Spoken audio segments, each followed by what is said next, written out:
Baik, tadi saya sudah menyampaikan bahwa MySQL itu dapat diinstal secara mandiri atau juga diinstal paket bersama aplikasi yang lain. Sebagai contoh tadi, MySQL itu terinstal pada ISAM.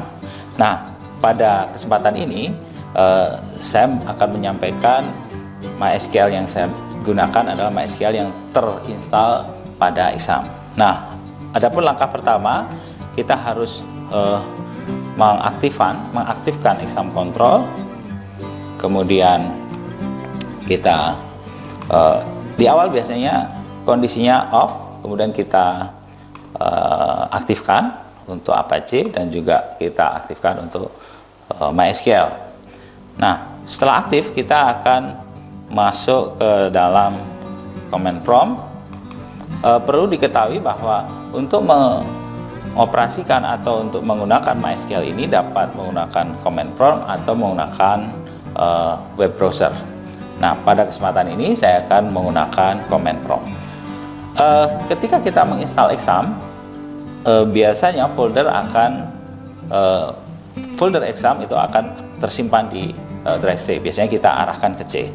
Nah, kita akan lihat, coba. Nah, di sini kita lihat exam sudah terinstall dan berada di drive C.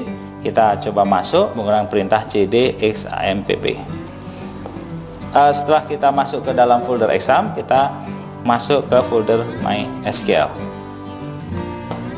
Nah, setelah itu kita akan masuk ke folder bin. Nah, kalau kita ingin membuat database, membuat table, maka kita wajib masuk ke dalam root directory MySQL. Maka perintahnya MySQL main u root main p.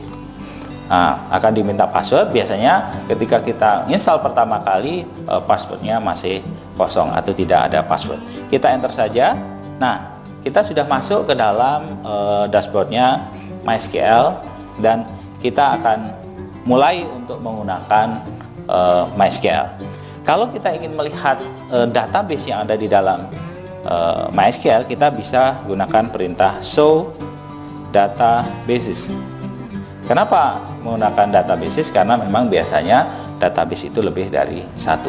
Bukan show database, tapi show databases. Jangan lupa titik koma. Nah, kita akan bisa lihat di sini ada beberapa database yang ada di dalam MySQL. Ada information scheme, MySQL, performance scheme, phpMyAdmin, dan test. Nah, untuk membuat database, kita bisa gunakan create database. Nah, kalau kita ingin menampilkan, kita gunakan show databases. Tapi kalau ingin membuat database, kita gunakan create database, tidak pakai S, karena memang kita buat satu database.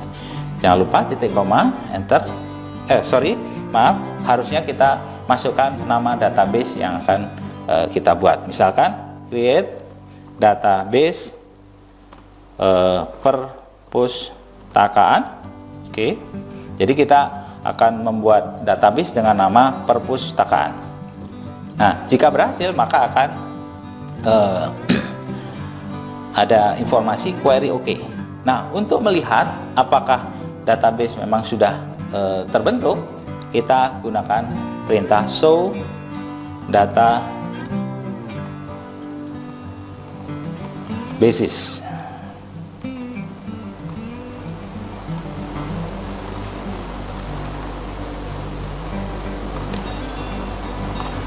Nah, tadi kita sudah buat perpustakaan, maka kita bisa lihat di sini ada database perpustakaan.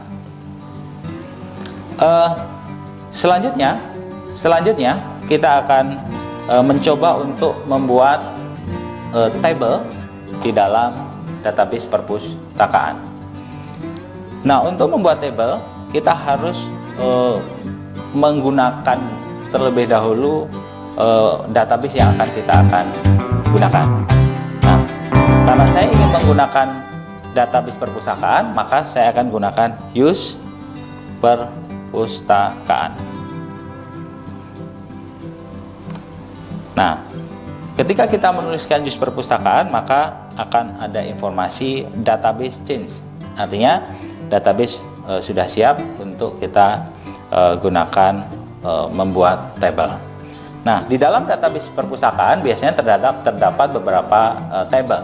Sebagai contoh, saya akan membuat satu tabel, yaitu tabel buku. Nah, bagaimana cara membuat tabel?